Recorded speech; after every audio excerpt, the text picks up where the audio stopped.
Beneath the silent Mesopotamian stars, c. 2700 BC, Uruk's massive walls glimmer in torchlight, enclosing the world's first true city. More than 6 miles of sun-baked brick fortifications rise behind an outer moat, rivaling anything seen in Sumer. 40,000 men, women and children crowd the city's crisscrossing streets, clustered around the gleaming white ziggurat of Inanna, whose summit pierces the sky like a mountain of stone. Grain ships slide through the canals as the Euphrates glows with reflections of torch and moon.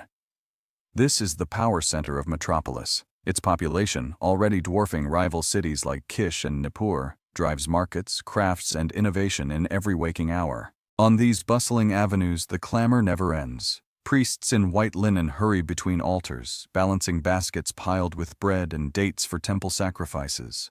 Mud brick workshops overflow with pottery, textiles, and copper blades, all stamped with the signature of Uruk's craftsmen. In any direction, a visitor would see tethered donkeys and sheep clustered at makeshift markets, their voices rising over the calls of hawkers selling fish, beer, and figs.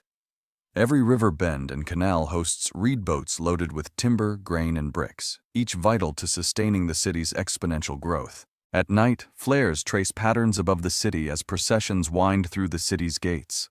The air, heavy with incense and wood smoke, is pierced by prayers chanted from dozens of shrines lining the sacred precinct.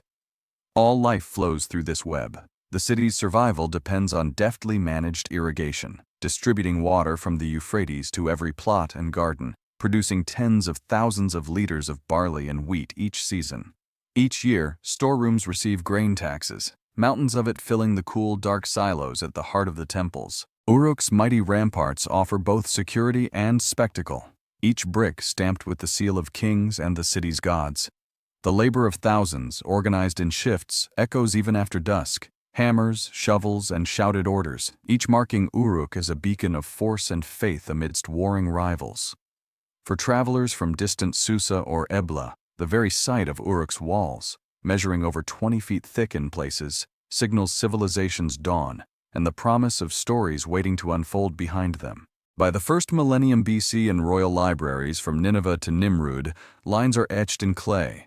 The epic of Gilgamesh endures long after the man is dust. Each cuneiform wedge is pressed deep with a sharpened reed stylus, preserving Sumerian tales for generations unborn. The story's most complete version, discovered in Ashurbanipal's 7th century BC library at Nineveh, spans 12 clay tablets, each about 15-25 centimeters long, preserved across 4 tumultuous millennia. These tablets, cracked and scored with ancient fingers, bear the weight of memory. Their lines outlast fire, flood, and obliteration. More than 20 fragmentary versions have surfaced across Mesopotamia, from the ruins of Sippar and Nippur to the desert outposts along the Euphrates. Some are inscribed in Old Babylonian dialect around 1800 BC, while others date to later Standard Babylonian versions, curated meticulously by temple scribes. Scholars in our own time painstakingly deciphered sun-hardened tablets excavated since the 1850s, turning puzzles of shards into the most coherent narrative of ancient heroism the world has known. Each line is both artifact and narrative thread. The oldest fragments, like the Gilgamesh and Huwawa tales, are Sumerian and inscribed as early as 2100 BC on single tablets, each containing 300 to 1,000 wedge-like strokes. The Standard Babylonian epic, the one most often read aloud now, was first compiled by the scribe Sinlika-Unnini, possibly between 1300–1000 BC, who pieced together older oral and written versions, expanding the king's mythic journey. From every lost corner of an empire, the tablets become one, a mosaic of endurance. The process is transformative. Verse is melded to clay and carefully baked in ovens reaching 1000 degrees Celsius, hardening the tale against collapse. Tablets destroyed in palace fires sometimes paradoxically survive, the flame firing the clay to stone, ensuring the story's ultimate indestructibility. The wedge-shaped script itself, cuneiform, uses nearly 600 unique signs, demanding years of training for a scribe to master. A single passage could take hours to shape, each tablet drying for days before joining the temple archives. Through coups, floods, and the slow collapse of cities, the epic persists. Relics of these texts, rescued from mounds and tunnels by 19th century archaeologists like Austin Henry Layard and Hormuzd Rassam, now fill museum cases. Their discovery, sometimes catalogued by date, Ashurbanipal's Library, Nineveh, 1853, brings the epic's ancient echoes directly into the modern world, inviting every new reader to trace Gilgamesh's journey by fingertip across the indelible lines of clay. On sun-bleached tablets from centuries past, Bilgamesh, later Gilgamesh, emerges from the mists of legend into Sumer's fragile chronicles, circa 2800 BC. Modern archaeologists, combing through the Sumerian king list found at Larsa and Nippur, cite a ruler of Uruk who reigned for 126 years, an echo of myth, but also a potential anchor for history. While no direct kingly titles survive in monumental inscriptions, the recurring name Bilgamesh appears amid canonical lists flanked by rulers whose existence is corroborated by administrative tablets and urban construction records. Excavated city annals and linear year names mention public works and grain storehouses, painting a picture of a king, both builder and ruler. The lines between myth and memory blur. Gilgamesh is described as both the thunderous son of the goddess Ninsun and the human king who centralized the labor force and sowed barley in fields just beyond Uruk's walls. Sumerian literary works from at least 2100 BC, such as Gilgamesh and Aga of Kish, depict his diplomatic and martial prowess, placing him at the center of a network of warring cities contending for water, land, and power. Measured against archaeological evidence, Uruk's massive city wall, estimated at 6 miles long and built with over 900 million mud bricks, stands testament to a leader with vision and unprecedented command of resources. The city's expansion during this presumed reign sees Uruk's population swell from less than 10,000 to over 40,000, outstripping neighboring rivals. Tablets housed in city archives detail allocations of rations and labor, hinting at intensive administrative control and a stratified urban society. While no funerary monument surely attributed to Gilgamesh has yet been unearthed, tombs of royalty and warriors nearby date from the same legendary age. The memory of the king bleeds into symbol. By 2000 BC, the motif of a powerful man wrestling lions, found on cylinder seals and carved stelae from Sumer to Anatolia, is identified with Gilgamesh's burgeoning mythos. By the time his legend is pressed into the tablets of Nineveh's library, every mention mixes fact with fiction. Yet the bones of a real king gleam faintly beneath the layered dust of his epic. Across the flat floodplain of Sumer c. 2700 BC, Uruk's walls slice a vast circle across the horizon, enclosing the heart of Mesopotamian civilization. 6 miles of baked mud brick fortification, estimated at up to 10 meters high and 5 meters thick, encase an area sprawling over 2.5 square kilometers, large enough to hold 40,000 residents, plus livestock, markets, and sacred spaces. Founded centuries before Gilgamesh's time, these walls stand as monument and mooring, a boundary against nomads, wild beasts, and human rivals alike. Traces of the wall's ancient foundation trenches linger still, visible even from modern satellite imagery. Within Uruk's enclosure, life follows a rhythm set by irrigation and industry. Brick-paved lanes wind between two colossal ziggurats, the White Temple of Anu and the Iana precinct dedicated to Inanna. The city's heart pulses with commerce. Reed baskets heavy with figs, dates, and onions circulate among the stalls, while successions of work gangs transport timber, bitumen, and copper ore from distant frontiers. Priest kings called Ensi oversee these activities, dispensing rations and collecting taxes measured in shekels of barley, gallons of beer, or baskets of wool. Uruk's prosperity depends utterly on water. Thousands of laborers dig and maintain canals siphoning lifeblood from the Euphrates, shifting nearly 10,000 tons of earth each rainy season to ensure crops thrive. At harvest time, the temple granaries brim with up to 500 metric tons of barley, taxed and stored for feasts, wages, and offerings. Scribes, trained since youth, record every allotment onto clay, no act or transaction too small for the city's memory banks. The sacred and the administrative mesh tightly. Religious festivals see thousands gather for processions, feasting, and sacrifice at the city's 100 shrines.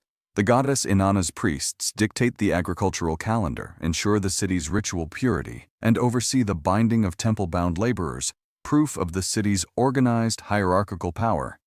Each winter, the entire city participates in ritual rebuilding, remudding walls, rethatching roofs, collectively renewing Uruk's physical and spiritual barricade against chaos beyond. The skyline glitters with ambition. Towering temples and the continuous perimeter walls reflect both faith and fear, a visual declaration of security and civilization. For those approaching by barge or trade caravan, Uruk's silhouette signals not only power, but a promise that within these walls humanity wrestles order from the elemental fury of rivers and time itself. Sunrise bathes Uruk in amber, c. 2695 BC, as Gilgamesh, 2/3 deity, 1/3 man, emerges from the shadow of his mother, the goddess Ninsun. Unlike previous kings, Gilgamesh claims semi-divine lineage, validating his supremacy in a world where royalty and gods intermingle. Ninsun herself, a wild cow goddess revered for wisdom, mediates between mortals and cosmic powers, lending her son both legitimacy and burdens beyond a mortal's share. The city's court spins tales of a child prodigy, wrestling bulls and deciphering tablets before age 12, whose every action ripples through Uruk's fields and shrines like thunder over water. Adolescence brings power and expectation. As soon as Gilgamesh reaches adulthood, he towers above his peers, described in later texts as over 5 cubits tall, with arms as mighty as river reeds, and a stride mapped against city walls. Uruk's elders marvel and fear. For every display of leadership, Gilgamesh pushes harder, ordering the expansion of temple precincts and a doubling of harvest quotas.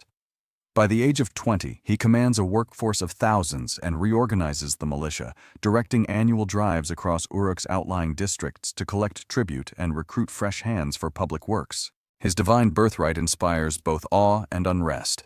Legend says he bears the bright axe of Anu, reforged each spring for the city's biggest festival, and wears robes dyed blue with lapis gathered in tribute from distant Afghanistan by caravan.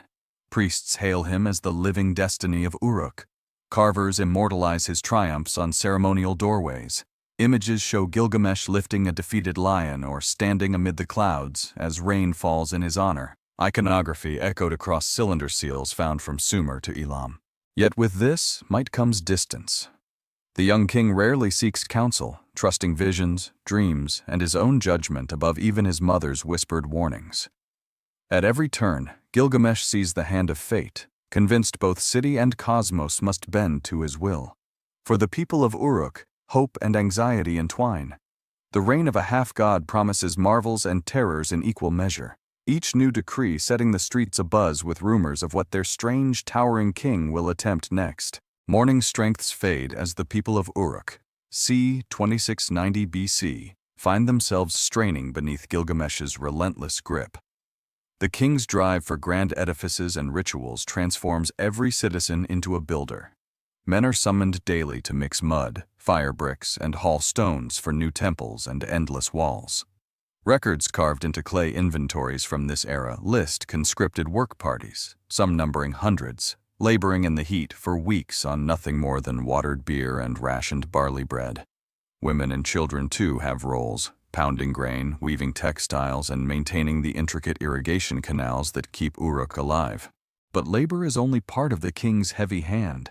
Gilgamesh, determined to reaffirm divinity and right, wields the law of first night, a privilege seized by force that sees him entering the wedding chambers of every new bride before her husband. Ancient poems and fragments from the epic detail the heartbreak, choked tears, prayers carved or whispered to the city's gods, supplications brought daily to the ziggurat stair. The people's humiliation festers, echoed in bitter songs and silent avoidance whenever the king's entourage passes. Rising unrest seeps into all corners of daily life. Reed market stalls echo with resentful whispers, while temples fill not just with offerings, but pleas for divine intervention. Priests, caught between king and populace, discreetly record lists of grievances. At the sun's zenith, altars glimmer with new sacrifices, aiming to sway the gods' hearts. The rituals grow longer, incense thicker, the city's spiritual temperature rising in tandem with dissatisfaction. Desperation becomes collective. Furtive groups gather in quiet courtyards, sharing stories of a king more monster than man. On nights when the wind blows dust against the ramparts and jackals howl at the city's edge, constant prayers beg the gods for rescue. It is in these dusk-born fears, each candle guttering in a window, each whispered petition, that a seismic change begins to stir, one that will alter the fate of Uruk and its lonely, misguided king. On the broad Iana steppe outside Uruk, the gods answer the city's suffering with a wild creation. Enkidu, sculpted from clay and animating spirit, comes to life. Covered head to toe in matted hair, with joints like knotted timber and strength enough to topple a bull, Enkidu roams the open meadows alongside gazelles and wild cattle. He drinks from cold springs, eats grass shoulder to shoulder with the herds, and knows neither city walls nor human law. Hunters report this untamed giant breaking their traps and scattering their prey, upending established patterns of man versus nature. Night after night, Enkidu's massive shadow moves among the thickets, a peerless guardian for the animals, but a menace to the herdsmen who depend on meat and skins. Livestock losses mount. Tallies scratched into clay tablets show that over a dozen sheep and goats vanish each month near grazing grounds touched by Enkidu's presence. His arrival is felt city-wide. Markets buzz with rumors of the Shaggy One, and even the king's wardens grow nervous, as weapons prove useless against the wild man's brute force. Yet divine intent pulses deeper than chaos. The goddess Aruru, urged by the gods and haunted by Uruk's cries, crafts Enkidu not merely to disrupt, but to balance Gilgamesh's unchecked power. The new creature becomes a living protest, as much spirit of wilderness as man. By the second month after Enkidu's emergence, the city's hunters convene, desperate for a way to reclaim their land from this force of nature stronger than any lion or bandit. Legends crystallize almost overnight, casting Enkidu as both curse and hope. His existence on the wild threshold divides city and steppe, reminding Uruk's people of the unfathomable spaces beyond their walls. Eyes turn not just to Gilgamesh, but to the gods themselves, signaling that salvation and conflict will come from a realm beyond human control. On the open steppe near Uruk, c. 2695 BC, a plan hatches to civilize the wild man. The temple priestess Shamhat, an envoy of Inanna, ventures out to Enkidu's watering hole, armed not with weapons but with bread, beer, and her own sacred presence. For 6 days and 7 nights, as recorded on clay tablets unearthed at Sippar and Nineveh, Shamhat sits with Enkidu, her patience reforming raw strength into something unmistakably human. Their encounter is a slow unwinding of nature's grip. Shamhat offers food, barley bread, roasted meat, and heady beer filled from clay jugs, staples consumed daily by Uruk's poorest and richest alike. Tentatively at first, Enkidu accepts, then embraces these new flavors. His senses begin to change. On every dawn of their week together, ritual and hospitality blur, and the wild man's appetite grows for city ways. He who once drank alongside antelope now sips thick beer, his body mellowing in the process. Physical transformation follows swiftly. Enkidu's hair is combed. He bathes in scented water for the first time in his memory, his muscles relaxed after years of endless running and fighting. Shamhat clothes him in woven tunics dyed with modest ochre from city dyes, symbolizing his shift from wilderness to community. Observing gazelles soon shy away, Enkidu feels a growing estrangement from his old companions, the animals of steppe and wood. Sumerian tablets emphasize this moment. At the touch of a woman, he became wise, his mind broad as a city's wall. Days melt into nights as Shamhat leads Enkidu in simple rituals, prayers to the sun, the sharing of laughter, and the teaching of names. When, at last, she leads him away from the grassy plain toward Uruk's distant skyline, the wild man is no longer an outsider. What the city shaped in Gilgamesh, the countryside forged in Enkidu, civilization now speaks through both, promising a fateful collision that will shake city, myth, and man alike. As the mid-morning sun flashes off the ziggurats, Enkidu, no longer merely wild, storms through Uruk's southern gate and into legend. Word travels fast. A stranger, broad as a bull and clad in homespun city robes, stands at the city square demanding an audience with King Gilgamesh. The city's guards hesitate, recognizing both the familiar confidence of a city dweller and the untamed strength of the steppe in his eyes. At market stalls, citizens abandon their wares, whispers of divine justice trailing in Enkidu's wake. Tension sharpens the air as, for the first time, Uruk's people glimpse the embodiment of their prayers, a challenger for their king. When the two meet, ancient tablets capture the force of their collision. Gilgamesh returns to his palace, intent on exercising his royal right, But Enkidu bars the threshold. With shouts ringing over cobbled streets, the men lock in furious combat. Dust trembles, potters' wheels topple, and street vendors scatter as limbs crash and the ground shakes beneath their feet. Eyewitnesses, immortalized by scribes, insist it is a contest of equals. King's ambition against wild resolve, city's power against nature's fury. No victor emerges in the wrestling. Instead, mutual admiration blooms in battered silence. From that clash, a sudden handshake, an astonished, silent truce. The populace, witnessing their king stopped by a new force, erupts in cautious hope. Tales spread that at last, Gilgamesh has met his match. The two men, bruised but grinning, stand shoulder to shoulder before the awed crowds of Uruk. Scribes, keen to record every heartbeat, mark this pivot. Where rivalry existed hours ago, now there is brotherhood. The dynamic shifts overnight, from tyrant and adversary to companions exploring the borders of heroism itself. Gilgamesh and Enkidu's friendship transforms the city. For the first time in living memory, the king has a peer. Children imitate the mighty pair in play, priests see omens, walls echo with new hope. What began as confrontation grows into a partnership that will soon hurl Uruk's heroes into fabled adventures far beyond city walls. Beneath Uruk's star-laden sky, Gilgamesh lies restless, longing for a legacy greater than stone and throne, c. 2693 BC. No longer content with city conquests, the king turns inward, seeking advice from Enkidu beside flickering oil lamps. Historic tablets record the king's dreams of a name spoken forever. He will journey to the fabled Cedar Forest, guarded by the monstrous Humbaba, and carve immortal glory deeper than brick or bronze. These ambitions take palpable form. Bronze axes are sharpened, shields are forged, and the city's finest woodworkers shape weapons for the ascent north. The plan is daunting.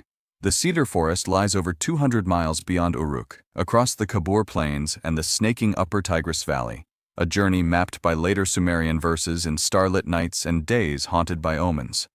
The two friends prepare ritual offerings, honey, oil, and grain measured down to the shekel, each meant to secure favor from Shamash and Inanna. Uruk's council elders, reluctantly won over, grant their blessing. Records show a full lunar cycle's rations: bread, dried dates, water skins, and ale, stocked for the journey. Before departure, Gilgamesh pours out his dreams at the city's central altar, seeking clarity. These visions, bulls plunging through mist, giants falling in shadow, are inscribed by scribes onto clay slips as a guide for the expedition. Enkidu, recalling memories from the wilderness, warns of the forest's taboo and Humbaba's deadly sevenfold terrors. But the thirst for enduring fame, measured against both gods and oblivion, overpowers caution. Gilgamesh's words, preserved through centuries, ring out, "If I die, I will at least have made a name." At night, the pair sit by campfire, tracing the route on a scratched map, destination marked by symbols for cedar and forbidden. Around them, Uruk's gates glint beneath the moon. In the distance, the first wolves howl, signaling an adventure that will test strength, loyalty, and fate itself. Thus, with dreams kindling in their hearts, the heroes step beyond the city's comfort, toward a confrontation that promises either disaster or undying hope. Dawn ignites the horizon as Gilgamesh and Enkidu march out of Uruk, equipped for war and legend. c. 2693 BC. Each carries a bronze axe weighing over 30 pounds, a shield of layered bullhide, and supplies divvied into packs, the measured weight of survival against an uncertain road. They travel north across the Kabur steppe, where the grass ripples in the wind and wild camels watch from a distance. Every mile places city comforts farther behind and wilderness mysteries closer. At night, lions prowl the camps, and jackals' howls carry over their sleep. Their journey carves a ruthless pace. Over 10 days, the pair cross 100 leagues, felling a mountain lion that prowled too near with a blow from Enkidu's cudgel. When the Tigris River surges in late April flood, the friends build a raft, floating with their weapons, their hearts pounding as currents threaten to split their cargo and dash them on sharp stone outcrops.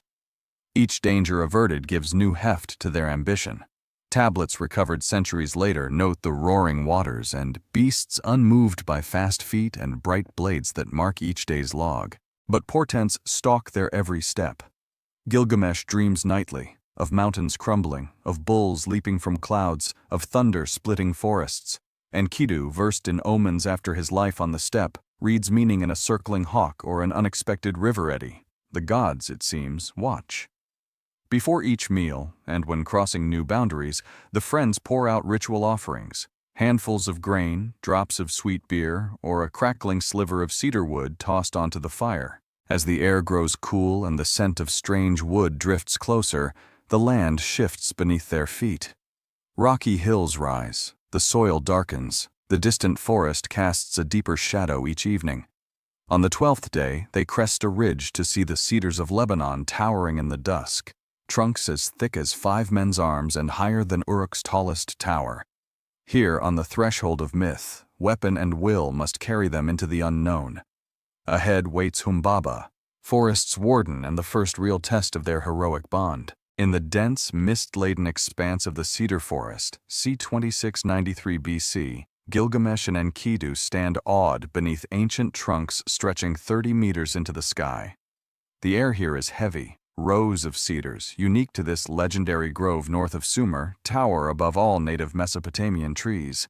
A sacred wind stirs the canopy, carrying scents of resin and rain-soaked wood, but also forbidding power. The forest is defended by Humbaba, a giant appointed by Enlil, king of the gods.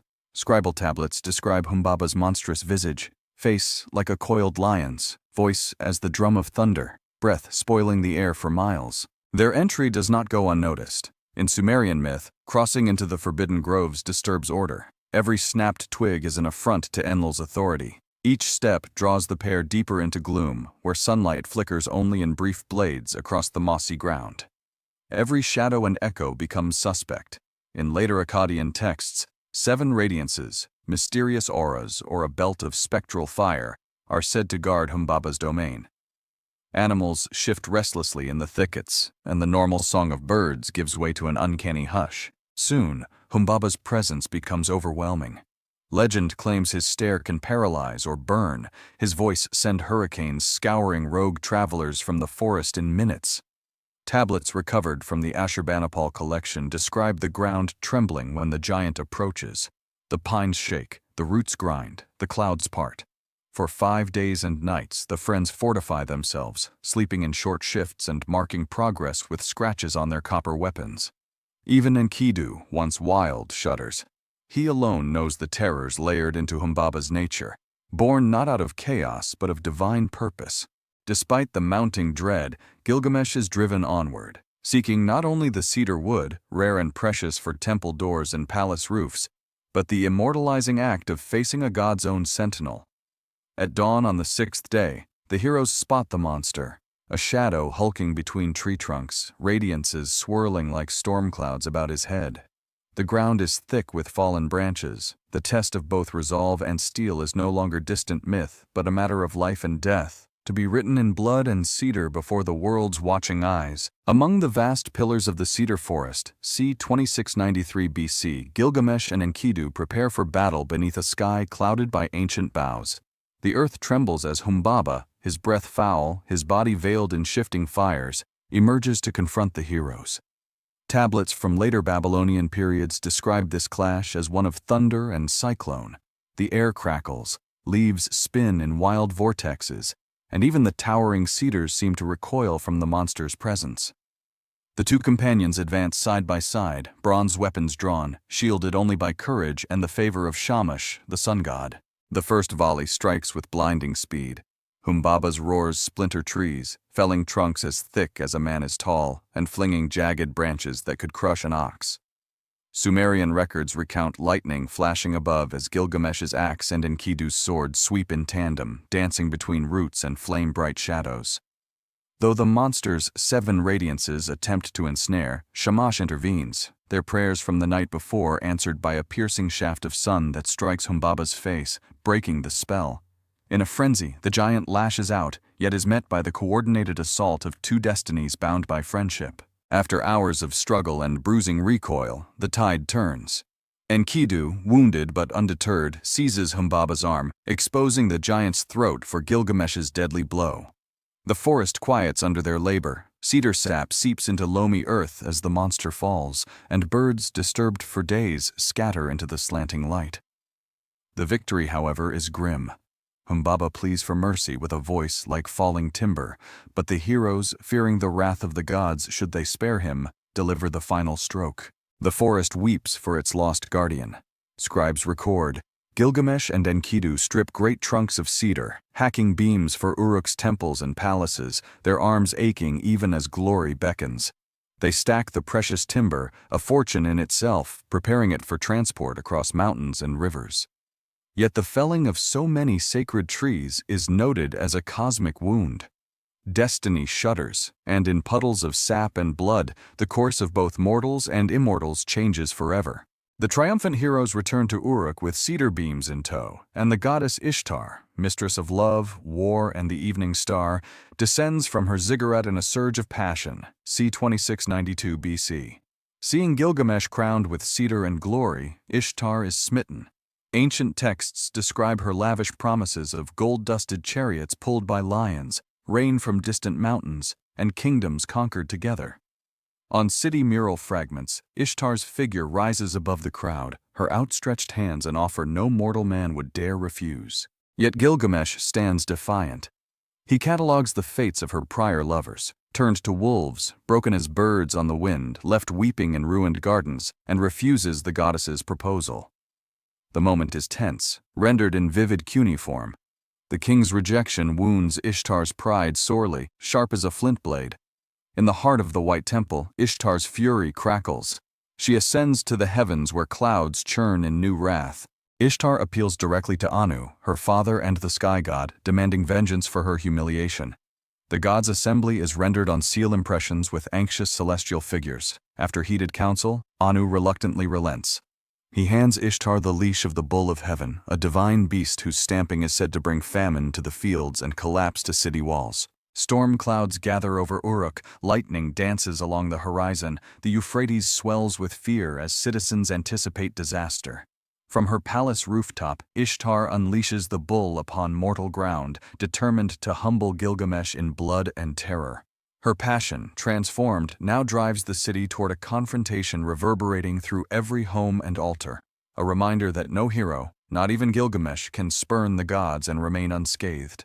On the seventh day after Ishtar's rage, a tremor splits Uruk's streets as the bull of heaven charges into the city, c. 2692 BC. Ancient tablets from Ashurbanipal's library chronicle the beast's arrival. Each hoof strike cracks the earth, opening yawning fissures that swallow fields, walls, and hapless citizens alike. In one swift assault, the bull tramples 500 men, wheat harvesters, merchants, and priests, leaving families shattered and panic in every quarter. Grain storage records found at Uruk display abrupt loss, with over 20% of stored barley irretrievably buried or spoiled in a single calamity. The bull rages unchecked, horns gleaming like lunar crescents and bellows so loud it shakes ziggurat stones free. Armed guards flee as the beast upends market stalls, its fury magnifying Ishtar's wrath tenfold. But at the city's edge, Gilgamesh and Enkidu unite, wielding sword and axe as citizens form a desperate ring behind them. Scribes later describe the epic scale. Enkidu maneuvers behind the creature, seizing its muscular tail, while Gilgamesh delivers a fatal strike to the neck, bronze flashing, blood steaming in the dusty air. Victory, though, is relief laced with dread. Ishtar stands atop the ziggurat, wailing curses that echo for miles. The people of Uruk witness both the heroism of their king and the sharpened wound of divine fury. The torn remains of the bull's heart are offered up to Shamash in thanks, but the god's patience wears thin. This duel of mortals and divinity unsettles the cosmic balance. Gilgamesh's reputation as a hero soars, yet so too does the cost. Broken walls, buried children, and the grim silence of those who will not return. As the dust settles, Uruk assesses a toll paid in blood and brick, the people's gratitude laced always with trembling. Gilgamesh and Enkidu stand atop the city ramparts, faces shadowed against the waning sun, knowing fate's reckoning is near. Their victory has been total, but harmony with the gods, once trusted as Uruk's greatest shield, now teeters on a single perilous edge. In the days following the bull's defeat, the gods convene atop their celestial heights, a divine council weighing Uruk's fate, c. 2692 BC. Tablets from standard Babylonian versions evoke the grandeur. Anu on his throne, flanked by Enlil and Shamash, as lesser gods cluster in anxious rings. The air hums with judgment. Ishtar's anger has not cooled, and the natural order reels from the slaying of sacred beasts. Yet voices of mercy, like Shamash, champion Gilgamesh. After all, wasn't it the gods themselves who shaped his destiny and trials? The deliberations turn swiftly to balance and consequence. Enlil, keeper of fate and the very waters of the Tigris and Euphrates, proclaims that one of the two heroes must pay with their life for the affronts against divinity. The word echoes down to earth, inscribed in stars and woven into night winds sweeping Uruk's battered walls. Though pleas for clemency are made, Inanna's priestesses burn incense, city elders offer new shrines, the council is immutable. Enkidu, the god-fashioned companion sent to humble Gilgamesh, is chosen by lot to die. The decree falls with chilling efficiency. Enkidu is stricken overnight with a wasting sickness. Tablets describe fever, delirium, and limbs gone weak as water. No healer or sacrifice can save him. The city's best priests, basket after basket of rare herbs and birds offered, fail to ease his pain. The Sumerian chronicles measure his decline over 12 days. Each sunrise marks his body frailer, his breath thinner, his voice lost in the rattle of death. On earth, this decision shakes all who loved him. Gilgamesh, frantic, prays at every altar, while even Uruk's children, who once saw the pair as invincible, offer toys and fruit at their doorsteps for the dying man. The cosmic bargain is sealed. The friendship that saved a city will now, by decree of the gods, break the heart of its greatest king. On a rain-soaked evening in Uruk, c. 2692 BC, Enkidu lies bedridden, ravaged by a fatal illness that none of the city's healers can cure. For 12 days and nights his body withers, fevers burn, muscles convulse, and his calls for the open steppe fade to whispers. Ancient scribes detail the decline in mournful tablets, fruit baskets and incense left at his bedside, Gilgamesh kneeling on mud floors, hands raised desperately to Shamash and Enlil for mercy.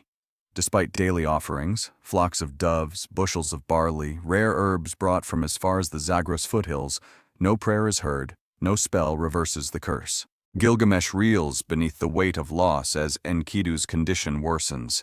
Temples cry with the king, musicians play laments, and Uruk's people stand vigil outside palace walls in silent clusters. Enkidu, once lion-strong, becomes a shadow of himself. On the 12th dawn he prophesies rivers running dry, heroes crumbling to dust, and cities forgotten, his voice drifting through reed windows to join the mournful winds. The city's grain records for that month quietly note a drop in work and festival activity. Everyone, high and low, grieves together. When Enkidu finally dies, Gilgamesh is inconsolable. He wraps his friend's body in rich cloaks, refusing burial for 7 nights as maggots creep into the flesh and the air in the palace turns heavy with decay. The king weeps, tears streaking mud on his face, singing ancient dirges never before voiced by a ruler. "Must I die too?" he pleads to the empty torchlit chamber, a cry echoed through thousands of years in the tablet's fading lines. The city marks the burial with both splendor and sorrow. Enkidu is interred beneath slabs of imported stone, covered in woven mats, and showered with grain, dates, and animal bones to sustain him in the underworld. Rain patters against the funeral mound. The sky, like the city, mourns. In this loss, Gilgamesh's fate cracks open. Heroism can wound, and even clay-bound kings are helpless before mortality. In the dim morning after Enkidu's burial, c. 2692 BC, Gilgamesh stands alone on Uruk's ramparts, grief branded into every sinew. The once boisterous king is now a shadow, veiled in animal skins and wild hair, shunning royal robes and comforts. The tablets of the standard Babylonian epic record the drastic change. The city's scribes note Gilgamesh's refusal of bath and shelter, his face marked by unkempt beard and wandering eyes. Each sunrise finds him outside the city, a solitary figure striding into the southern deserts, haunted by fear of death and the unanswerable question, "Must I too perish?" Driven by loss, Gilgamesh abandons his role as king, leaving Uruk's harvest for others to manage and missing the ritual cycle for the first time in a decade. Records from the palace storehouses show bread and beer rations left unclaimed in his name, a public sign of his absence. The heartbeat of the city slows. Priests lead extra sacrifices, but few believe the king will return unchanged. In the fields, elders whisper that grief has broken the wall between ruler and people. Mortality, once denied, is now writ large across Uruk's fate. Wandering the arid wilds, Gilgamesh seeks meaning the city cannot supply. He crosses salt flats, survives on desert locusts, and weeps at the sight of withered date palms, each step taking him farther from home and deeper into the existential terror that all things end. The landscape around him is stark. Mud-cracked riverbeds, blackened by sun, and night winds scraping grit across his tired feet. "I will seek Utnapishtim," he swears, a name whispered by elders as the only mortal ever granted eternal life after the gods' great flood. For days that stretch to weeks, Gilgamesh departs human company, journeying through lands made vast by his pain. Crumbling ziggurats and burned-out villages pass in silence, testaments to time's erasure. Driven by desperate hope, he staggers toward a horizon no king has yet dared, yearning for the secret to evade the fate that claimed his friend and, inevitably, himself. At the world's ragged edge near the twin-peaked mountain of Mashu, c. 2692 BC, Gilgamesh faces his next ordeal. The Gate of Darkness guarded by scorpion beings. Their figures, half man, half beast, said to tower above camels, appear in Akkadian tablet imagery as sentinels set to terrify all flesh. Gilgamesh, undaunted, pleads entry. The guardians, awed by his lineage but wary of mortal weakness, allow passage, warning him that not even sun or moon penetrates the tunnel ahead. For the hero, neither nightmare nor warning deters the search for answers about death. He steps into the tunnel, 12 leagues long or nearly 60 kilometers according to the epic, plunged in utter blackness. The darkness presses in so thick he cannot see his hands before his face. The journey becomes a disorienting test of memory and resolve. At each league, fresh agony. Blades of exhaustion slice his legs, and hunger gnaws deeper. Tablets from Nineveh vividly catalog the descent. Stumbling footsteps, wild hallucinations, the hero's breath loud as thunder as he stumbles onward.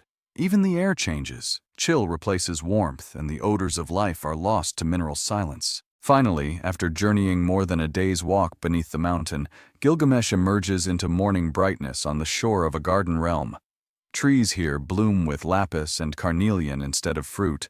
The ground glitters with semi-precious stones.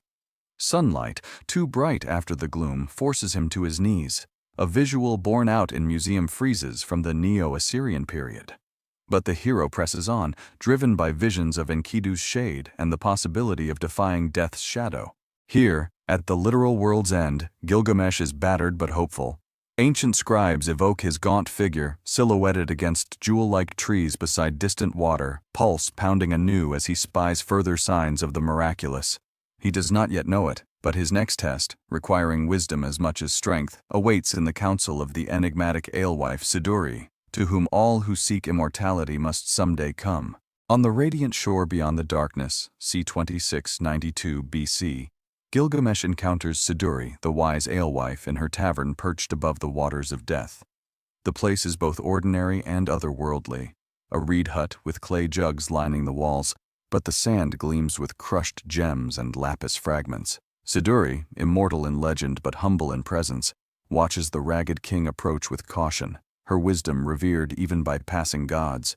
In cuneiform verses etched over centuries, she's depicted offering words and ale to those who wander between worlds. Siduri sees instantly the marks of grief and wandering on Gilgamesh.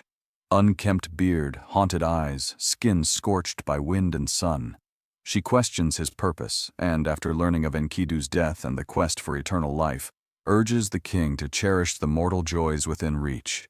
Bread warm from the oven, wives' laughter, children tumbling in doorways, feasts by lamp glow.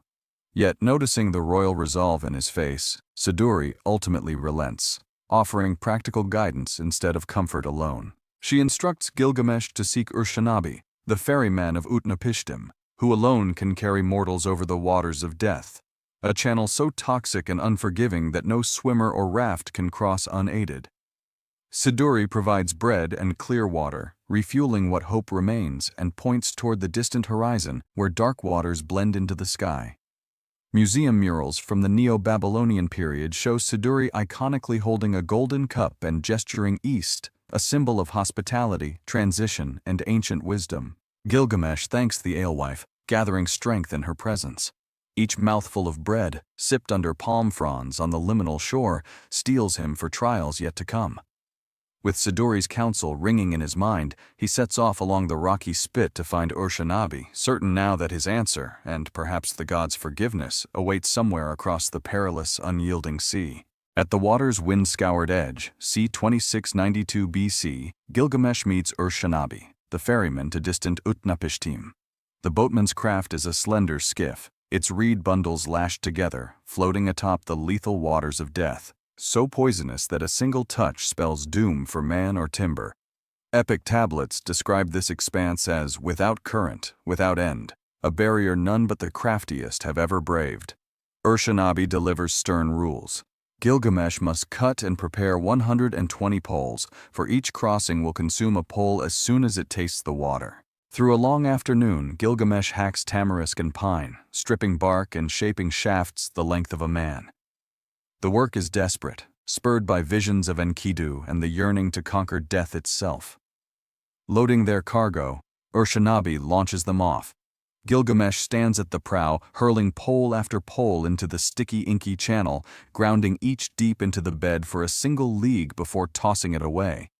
The epic counts each pole as both distance traveled and hope expended. The journey is a precise arithmetic of scarcity and perseverance. As the last pole sinks, the boat drifts in silence. Gilgamesh strips off his animal skin cloak and uses it as a makeshift sail, catching the bleak wind that sweeps across the obsidian water. Tablets document how, in the final leg, the king's spirit is hollowed by fatigue but steadied by Siduri's advice and his own iron resolve. At every stage, the craft is racked by eddies and haunted by distant, unanswerable cries.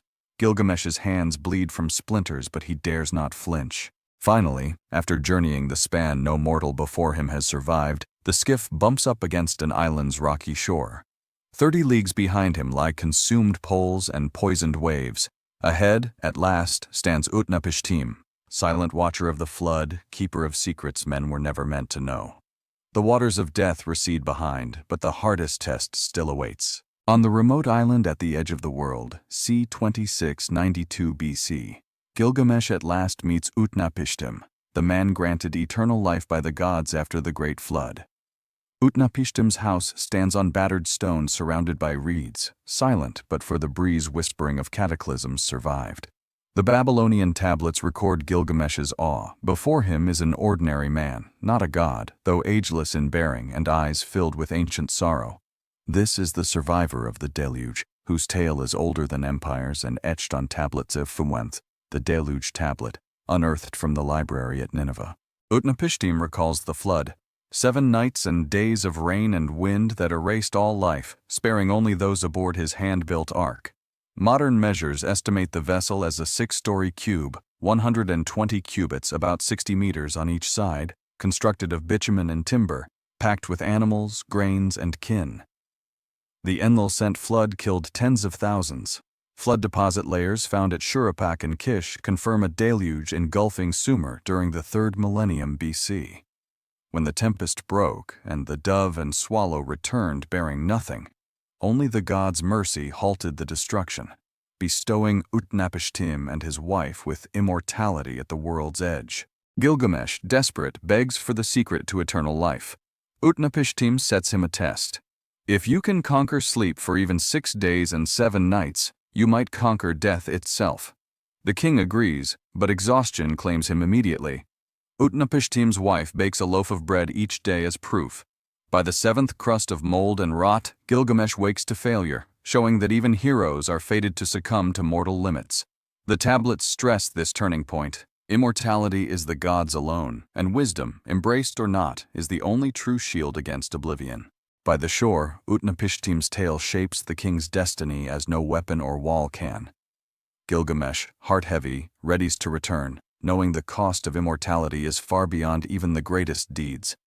Yet one final hope, nestled in the deep, is set before him by the ancient survivor, a chance at renewal, elusive as the dreams that fade at dawn. At the water's margin, c. 2692 BC, Utnapishtim reveals to Gilgamesh a secret.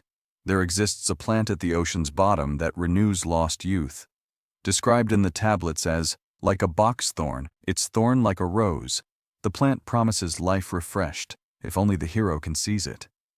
Driven by a last surge of hope, Gilgamesh ties stone weights to his ankles, plunges into the swirling salt-thick depths, and gropes through darkness where pale fish scatter before his grasp.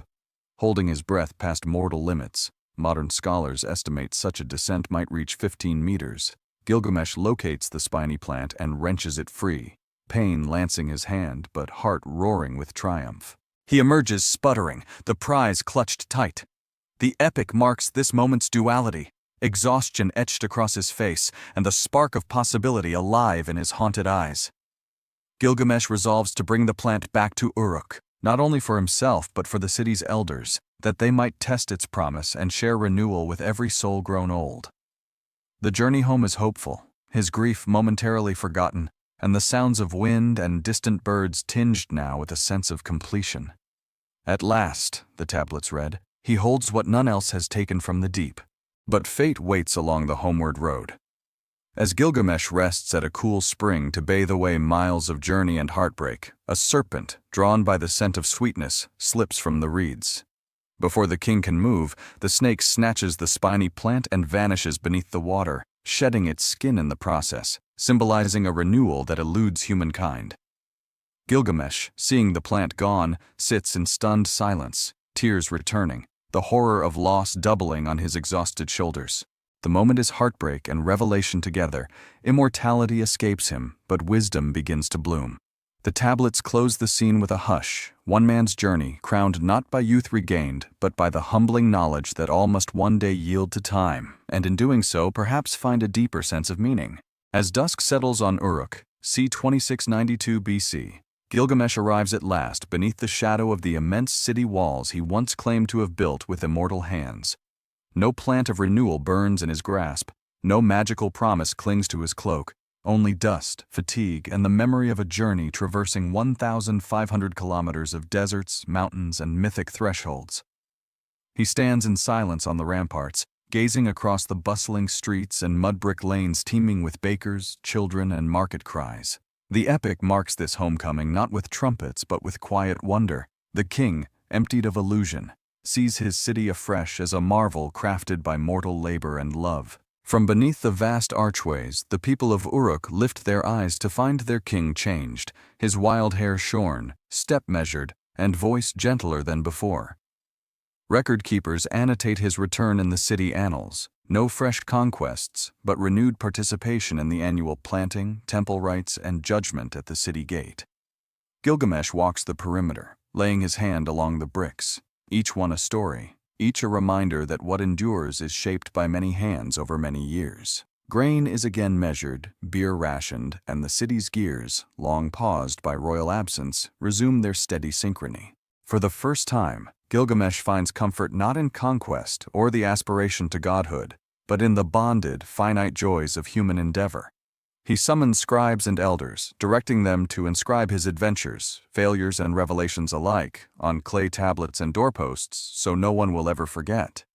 Sumerian field records note a surge in morale. Festivals crowd the city squares, and relief radiates from palace to potter's stalls as stability returns. He climbs again to the highest point of the white ziggurat, watching the Euphrates glimmer gold against the receding night. In that moment, the king realizes Uruk's walls, measured, built, rebuilt by generations, are his true monument. In the city's pulse, its laughter and memory, Gilgamesh's search for immortality finds an earthly echo that reverberates through millennia. Centuries pass in the blink of a torch's flare, yet the epic of Gilgamesh persists, its voice inscribed on battered tablets, dug from ruins and soot, echoing long after Uruk's towers crumble. By c. 1200 BC, versions of the tale are recited in Babylonian schools, fragments adapted on Hittite and Akkadian slivers across the Near East. Each retelling fuses memory and imagination, the king, the wild man, the flood, and the plant of renewal shaping new generations' understandings of heroism and loss. During the 7th century BC, scribes in Ashurbanipal's library at Nineveh preserved the standard Babylonian text in a sequence of 12 tablets, the most complete yet discovered, over 3,000 lines in all. Archaeologists later unearthed tablets at Sippar, Nippur, and Sultan Tepe, some mere shards, others nearly whole. Museum shelves in London, Baghdad, and Berlin still house these relics, their cuneiform wedges outlasting the very civilizations that pressed them. Museum catalogs, annotated with dates from Nineveh, 1853, to Nippur, 1889, track the epic's resurrection in our own time. Legends woven from these texts filter through Hebrew psalms, Greek myth, Persian epic, and finally into modern novels and cinema, their motifs sparking in vastly different cultures. The voice of Gilgamesh, questioning, grieving, striving, finds new resonance from Akkad to Cambridge. Once the preserve of temple ritual and royal boasting, his story now anchors our oldest surviving literature, its themes of mortality, loss, and meaning undimmed by millennia. The epic endures because it is ours, not the tale of one king, but the struggle and beauty of all who build, love, grieve, and remember. As the tablet's wedges flicker in museum lights or echo in schoolrooms thousands of years later, the dust and glory of Uruk ripple on, a story remade with every reading, forever unbroken and forever young.